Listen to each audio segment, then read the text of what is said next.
We're seeing protests pop up in other cities across the country. ABC's Ika Jachi is joining us now from Foley Park. That's in New York City for more. So first of all, Alex, as you know, we saw hundreds gather to protest, several arrests there in your area. What are you expecting in New York this afternoon, Ike? Well, we heard from New York City Police Commissioner Jessica Tisch, and she gave us a good idea about the scope of these demonstrations. She said that yesterday around 2,500 demonstrators were marching all throughout Lower Manhattan, eventually making their way here to Foley Square. Now, she said that those demonstrations, that protest, was overwhelmingly peaceful. However, after some time, she said there were about 400 of those demonstrators who began to act unruly by throwing bottles, throwing police traffic cones at police officers.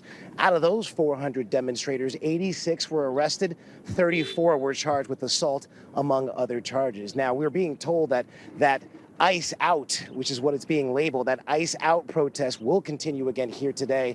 We are expecting any number of protesters to, again, make their way down toward Lower Manhattan and coalesce around here in Foley Square. It's hard to determine exactly how many people will make their way here, but it could be anything from hundreds to thousands. At any rate, this city is prepared. Take a look. You can see the guardrails have already been put up here in Foley Square, essentially encompassing this entire area.